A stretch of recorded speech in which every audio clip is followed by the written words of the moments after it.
So when I watch anime, or anything really, it's hard for me not to watch it all from a writer's point of view.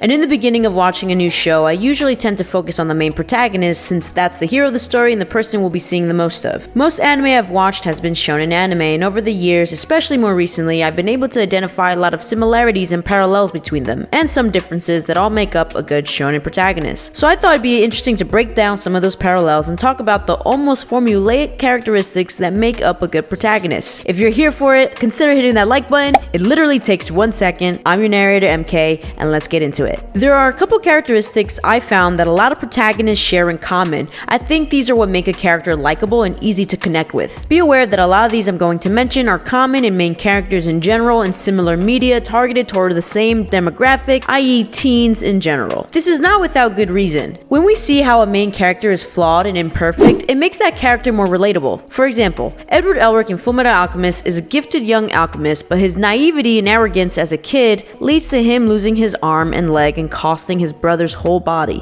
He does this out of desperation to revive their mother, and it's just heartbreaking. And although he's a prodigy and celebrity, which most of us are not, he holds this guilt for being the reason his brother can't eat, food, or sleep and doesn't have a body, and guilt is a shitty feeling that happens to all of us one point or another, and it's pretty relatable. Another common point is that the protagonists have internal and external struggles, also known as adversity. These, of course, are basic in writing any main character because these struggles are what create conflict in a story and help with character development. But let's get specific. Usually, shonen characters have an internal struggle that they have to consciously fight and work through in order to save their friends or get out of a life or death situation, or sometimes it's just something they have to constantly face throughout the story. For example, Naruto's head and heart are at war when it comes to Sasuke. Naruto struggles between trying to save Sasuke from himself and save his village and friends from Sasuke or others. It's really conflicting when your childhood best friend turned Akatsuki member tries to kill your other best friend and destroy your village. In my opinion, I would have never forgiven Sasuke for all the shit he did. Like, he wasn't even that good of a bestie if you ask me, but see, that's why I wouldn't make a good shonen protagonist. Another example, in Fullmetal Alchemist, once Edward finds out that the main ingredient of Philosopher's Stone is humans, he is very much torn in using the stone to help get his brother's bodies back. Rightfully so. His only goal throughout the story directly conflicts with his moral compass. More on moral compasses later. Moving on. A protagonist's external struggles can vary in scope. It can be an external force or conflict that furthers the plot and story, like giants breaking down the walls that hold humanity and then eating your mother,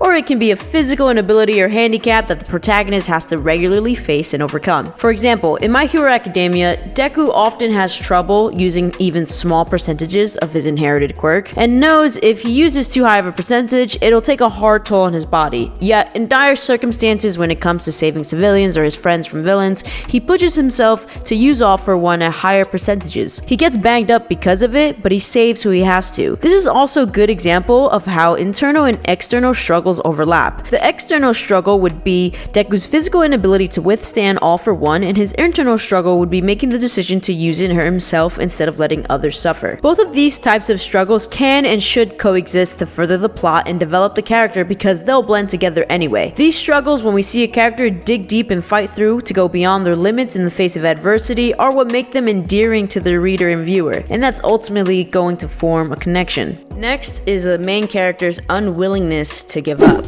They are persistent, unshakable in their goals and beliefs. They are resilient, able to bounce back from defeat or setbacks. I can literally give multiple examples concerning the characters I've mentioned so far, and this one's really important, right? Because if a main protagonist gives up, then there's no more story left to tell. That's it. So I won't get really specific into examples or details here, but y'all know what I mean. Another common quality that I see in shonen protagonists is their capacity to be selfless and empathetic. This one is just like a given. All of the characters I've given as examples so far have these qualities, whether it's putting themselves in harm's way in order to save their family, friends, and others, or whether it's Naruto using his empathetic talk no jutsu to literally make a villain whose name is Pain stop trying to kill his village and reverse everyone's deaths. These two qualities are staples in a hero. Tanjiro from Demon Slayer, Itadori from Jujutsu Kaisen, and Goku also come to mind. Tanjiro is literally one of the most empathetic shonen heroes I've seen. Because his sister is a demon and he has such a big heart, he sympathizes with nearly every demon he comes across. Itadori's best quality, in my opinion, is literally putting his friends and teammates' lives before his. And Goku is, well, he's just Goku. And of course, what would a shonen main protagonist be if he or she didn't have a good sense of justice and moral compass? Again,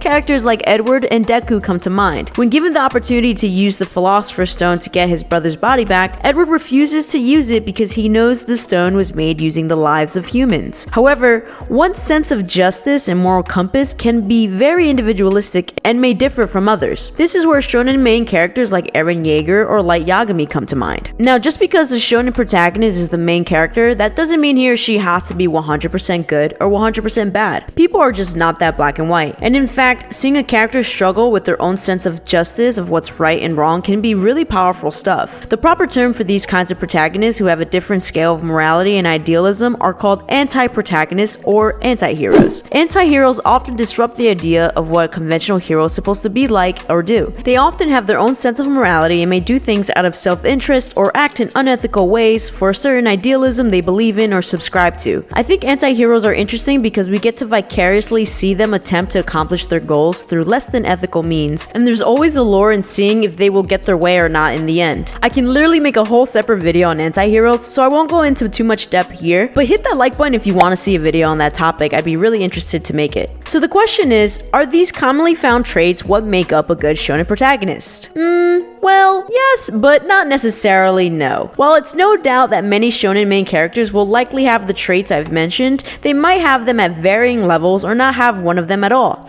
A trait I didn't mention is power. It's a given. All these protags are powerful in their own right. Some were born gifted and freakishly strong like Todori and Goku, and some were not like Deku who had to work for his strength. But it's the nuances in their character arcs where we see these traits portrayed and how they're portrayed that make a good protagonist. How a character handles defeat or a surge of power, or finding out a damning fact that throws their goals in disarray, how they act when their friends are in danger, this all contributes to the development, which is by far the most important thing that make up a good shonen protagonist. I think that's the one main thing to keep in mind when deciding if a main character is a well-written protagonist. We have to consider their development throughout the story and if they ever reach their goal or not. Most of these protagonists I've mentioned all seem to have an overarching goal. Edward wants to get his and Al's bodies back, Tanjiro wants to become a demon slayer and find a way to turn his sister back to human, Naruto wants to be Hokage, Deku wants to be one of the best heroes, Eren wants to destroy all titans or humanity, and Goku, well, he's just Goku. Okay, so we all know the issues with how Dragon Ball mishandles its characters, and Goku hasn't had any real development other than upscaling in power since like the Cell Saga or something, so he doesn't really seem to count here. But good and consistent development of a shonen protagonist is probably the most important thing. You don't want your main character to be in a stagnant place in the story where they're learning nothing new or no longer overcoming adversity in a way that doesn't feel cheap or overdone. And honestly, the connection we have with the main character is really what's going to make us stick around to the end of a series. And I really think that's right in the case of One Piece.